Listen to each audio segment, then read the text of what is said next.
yang mengungkapkan bahwa Presiden mengambil sikap untuk tidak akan bersikap tidak netral.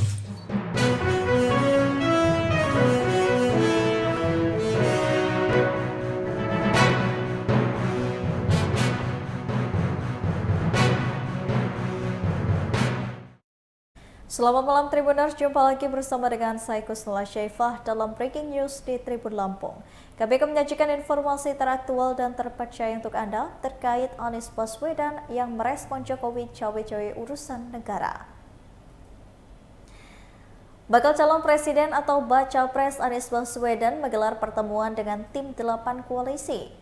Perubahan ini untuk Persatuan atau KPP di Sekretariat Perubahan Jalan Brawijaya, Jakarta Selatan pada Selasa 30 Mei 2023. Adapun dalam pertemuan tersebut, Anies Baswedan bersama dengan tim 8 merespon pernyataan Presiden Republik Indonesia Jokowi yang akan bakal cawe-cawe demi bangsa dan negara, termasuk soal pemilu 2024 mendatang. Ex dari Gubernur DKI Jakarta itu mengaku banyak menerima ungkapan kekhawatiran usai Presiden Jokowi menyatakan akan cawe-cawe. Ungkapan kekhawatiran itu antara lain adalah penjegalan. Dirinya turut membeberkan sejumlah ungkapan kekhawatiran yang diterima oleh Anies. Yang kedua, jalan provinsi.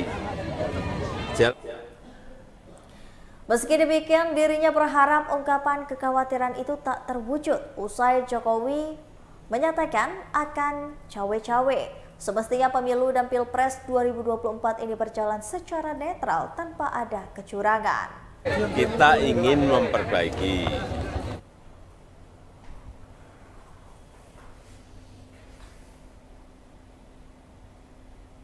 Tidak fair. Partai-partai yang dapat perlakuan tidak fair. Calon-calon presiden yang dapat perlakuan tidak fair. Kemudian juga potensi terjadinya kecurangan.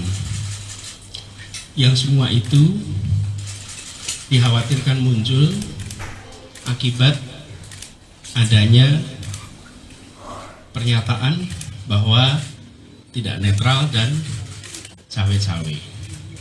Nah, kami berharap kekhawatiran-kekhawatiran yang tadi diungkapkan itu tidak benar.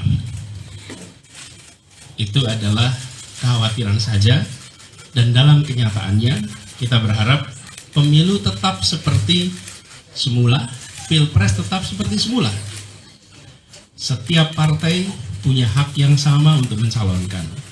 Setiap caleg punya hak yang sama untuk berkampanye dan mendapatkan perlakuan yang sama. Begitu juga dengan setiap capres memiliki hak yang sama. Penyelenggara juga melakukan ini dengan fair, dengan baik dan netral. Jadi kami berharap bahwa kekhawatiran-kekhawatiran itu tidak benar, dan justru yang terjadi adalah pelaksanaan yang baik, pelaksanaan yang sesuai dengan prinsip demokrasi, jujur, adil. Dan kami mengajak kepada seluruh masyarakat untuk mari sama-sama kita menyambut pesta demokrasi ini sebagai bagian dari memastikan bahwa masa depan bangsa kita setahap demi setahap terus makin baik. Koalisi perubahan tetap solid dan kami tetap fokus kepada